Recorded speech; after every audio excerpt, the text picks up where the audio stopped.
It's important to be financially literate in words as well as numbers. Numbers alone mean little, just as words out of context mean little. It's the story that counts. In financial reporting, reading numbers is looking for the plot, the story of where the cash is flowing. In 80% of most families, the financial story paints a picture of hard work to get ahead. However, this effort is for naught because they spend their lives buying liabilities instead of assets.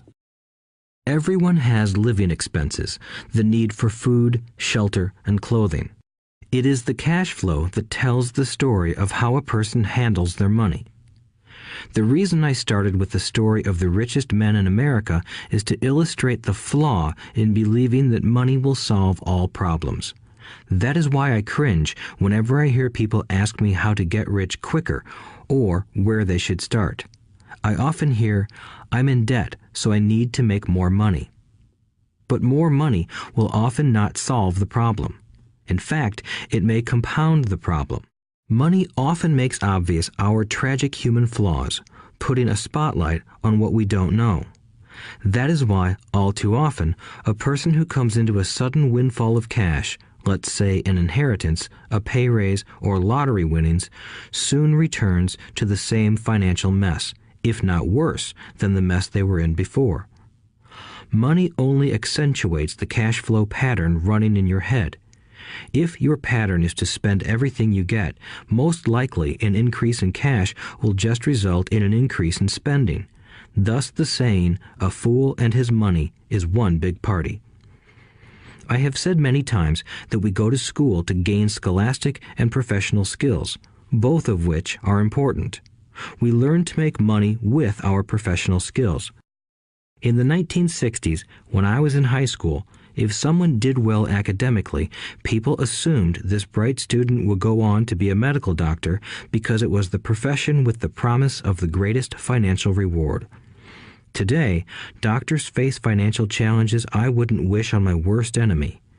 Insurance companies taking control of the business, managed healthcare, government intervention, and malpractice suits.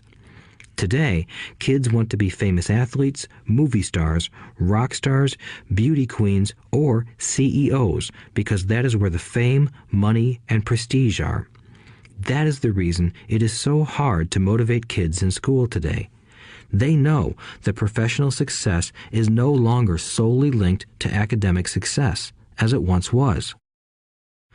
Because students leave school without financial skills, millions of educated people pursue their profession successfully, but later find themselves struggling financially. They work harder, but don't get ahead. What is missing from their education is not how to make money, but how to manage money.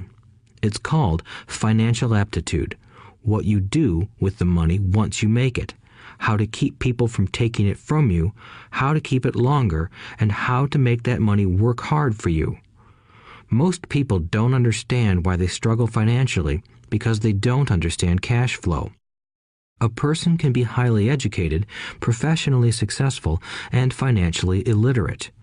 These people often work harder than they need to because they learned how to work hard, but not how to have their money work hard for them.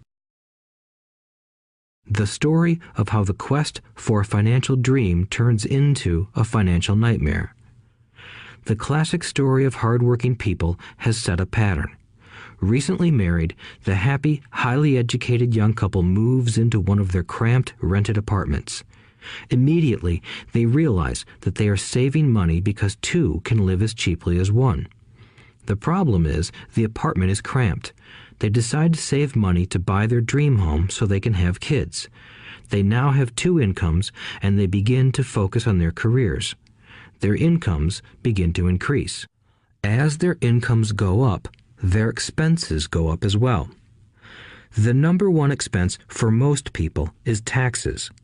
Many people think it's